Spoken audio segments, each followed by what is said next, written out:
کہ ایک امتحان سے گزرنا ہے سب کا، اس امتحان میں اپنے آپ کو پاس کر کے دکھلاؤ،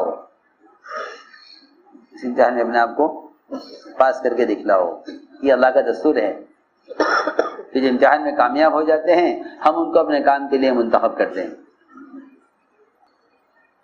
تو اللہ کا تعلق، جی ہاں، دنیا کے کام میں مخلوق کے تعلقات سے آگے جاتا ہے آدمی، اور دین کے کام میں اللہ کے تعلق سے، جی ہاں، کیونکہ دین کے کام کرنے والوں کے لیے ان کے لیے قبولیت کے فیصلے آسمانوں سے زمین پہ اتارے جاتے ہیں۔ تو دنیا والے کہ وہ تو دنیا کے تعلق کی بنیاد پر چلتے ہیں، کیونکہ اللہ ان کو دنیا میں دے کر نمٹائیں گے، ان کا آخرت میں کوئی حصہ نہیں ہوتا، اس لیے دنیا کے کام، دنیا میں ترقی دنیا کے تعلقات سے، آخرت کی ترقی اللہ کے تعلق سے، آخرت کی ترقی اللہ کے تعلق سے، یہ تھی بات اصل۔ اس لیے سارے کام کی بنیاد اطاعت پر ہے، اس لیے فرمایا حدیث میں کہ مومن اللہ کی اطاعت میں نکیل پڑے ہوئے اونٹ کی طرح ہے، کہ ہمارا کوئی جذبہ نہیں، ہمارا کوئی ارادہ نہیں، جی ہاں، ہمارا کوئی معمول نہیں، جو کہو گے وہ کریں گے، جو کہو گے وہ کریں گے، جی ہاں، ہماری کوئی چاہت نہیں۔ حدیث میں ہے، حدیث میں مثال دے کے فرمایا کہ مومن اللہ کی اطاعت میں ایسا ہے جیسا نکیل بڑا ہوا اونٹ، کہ نکیل بڑی ہوئی ہے، بچہ بھی لے کر چلے گا تو چلے گا اس کے پیچھے، جی ہاں، اور اگر اس کو گرم چٹان میں بٹھا دیا جاوے تو یہ نہیں کہے گا یہ تو گرم ہے، مجھے کوئی ٹھنڈی جگہ بتاؤ بیٹھنے کے لیے، نہیں، جی ہاں، انقیدہ انقادہ، جہاں چلاؤ گے وہاں چلے گا، جہاں بٹھاؤ گے وہاں بیٹھ جائے گا، جی ہاں، کیوں کہ نکیل پڑی ہوئی ہے۔ یہ ہیں سوچنے کی باتیں جو عرض کی ہیں، اس لیے صحابہ کرام نے دو چیزوں میں اطاعت کر کے دکھلائی ہے، ایک عبادت میں، ایک دعوت میں۔ اطاعت میں ہے، عبادت میں اور دعوت میں، یہ دو راستے ہیں، یہ دعوت میں اور عبادت میں، دونوں میں اطاعت کر کے دکھلائی ہے۔ تو ان دونوں میں کمال اطاعت کو پہنچے گا کہ اس کا دین سب سے اچھا ہوگا، اس کا دین سب سے اچھا ہوگا۔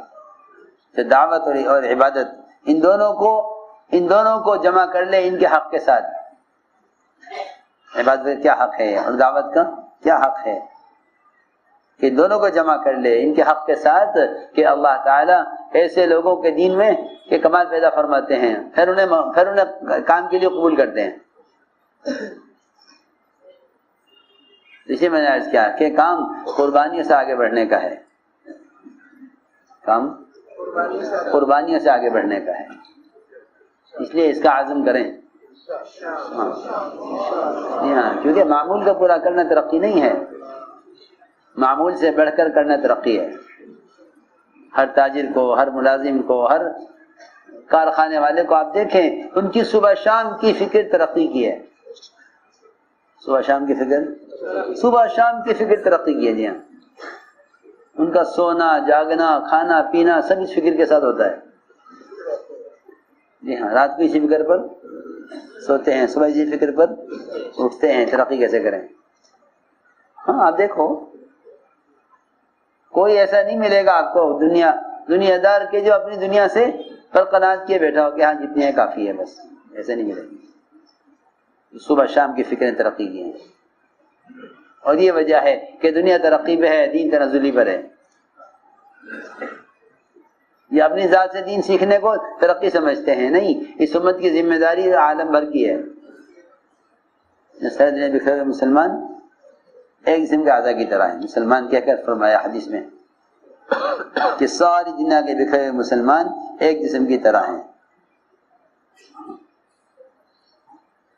ایک جسم کی طرح، کہ پیر کا زخم پیر کا نہیں ہے، سارے بدن کا زخم ہے، سارا بدن بخار سے، سارا بدن تکلیف سے بے چین ہوگا پیر کے زخم پر۔ یہی مثال لے کے فرمایا کہ امت اس دین کی دعوت میں پوری بکھری ہوئی امت ایک جسم کی طرح ہے، کہ سارا بدن پیر کے زخم کا فکر کرے، اور سارا بدن پیر کے زخم سے متاثر ہو. جی ہاں، اگر متاثر نہیں ہو رہا ہے تو اس کے پیر پہ فالج ہے، اس کے پیر کا جس کے جسم سے کوئی تعلق نہیں ہے.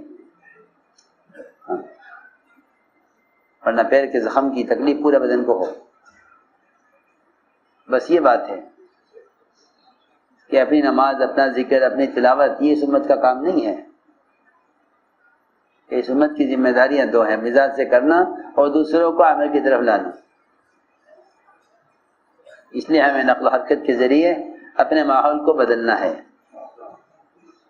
اس کے لیے عزم کرو اور اپنی قربانیوں کو آگے بڑھاؤ.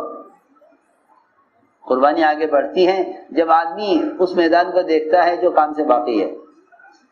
جی ہاں، زمیندارے کو وہ دیکھے جو باقی ہے کام سے، تو اس کے اندر ہمت پیدا ہوگی. جو کام باقی ہے اس کو دیکھا جاتا ہے، جو ہو گیا اسے نہیں دیکھا جاتا. جو ہو گیا اسے دیکھو گے تو بے فکری پیدا ہوگی، جو باقی ہے اس کو دیکھو گے تو فکر کی صفت باقی رہے گی. فکر سے آدمی آگے بڑھتا ہے، فکر سے آگے بڑھتا ہے. اس لیے سارے عالم پر نظر کرو اور سارے عالم کا فکر کرو. جی ہاں، تو اپنی قربانیاں اور اپنا کام معمولی اور تھوڑا لگے گا. اور دوسری بات یہ ہے کہ صحابہ کی قربانیوں کو دیکھو. یہ مت کو صحابہ کے زمانے کی بات ہے کہ صحابہ اپنے زمانے کے لیے نہیں ہیں، صحابہ قیامت تک کے لیے ہیں. صحابہ قیامت تک کے لیے. جی ہاں، ان کا طریقہ محنت اور جو قربانیوں کی سزا وہ قیامت تک کے لیے ہے، ان کے زمانے کے لیے نہیں ہے کہ صحابہ کے زمانے کے بعد اب نہیں چلے گی. یہ نہیں، وہی امت ہے. اور اللہ نے اجر بھی بڑھایا ہوا ہے اور مدد کو بھی بڑھایا ہوا ہے. جی ہاں، کہ بعد والوں کی مدد کروں گا. ایک مومن کی 10 صحابہ کے بقدر، ایک مومن کو اجر ملے گا عمل پر 50 صحابہ کے بقدر. دیکھو حدیث میں مدد کتنے، مدد 10 صحابہ کے بقدر اور اجر 50 صحابہ کے بقدر ایک مومن کو اس زمانے میں. یہی آپ نے خوشخبری دی ہے. کہ مت کہو کہ یہ نہیں ہو سکتا، کہ نہیں، تم تو اس سے زیادہ کر سکتے ہو. کیوں؟ اس لیے کہ مدد کو بھی بڑھا دیا ہے، اجر کو بھی بڑھا دیا ہے. ہاں، یہ مت خیال کرنا کہ صحابہ کے زمانے کے بعد نہیں چلے گی. دیکھو، اگر صحابہ کے زمانے کے بعد چلنی نہ ہوتی نا تو صحابہ اپنے زمانے کے اعتبار سے کام کرتے. صحابہ نے تو قیامت تک آنے والوں کے اعتبار سے کام کیا ہے.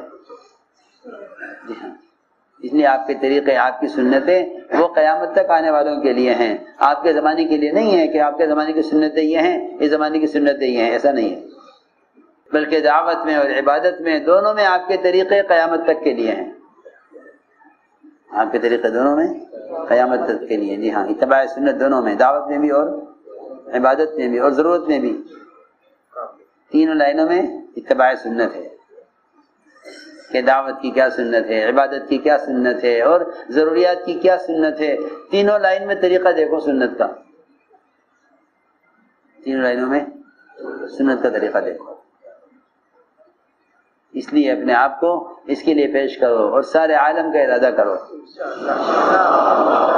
ہمت کر کے فرماؤ کون اس کے لیے تیار ہے.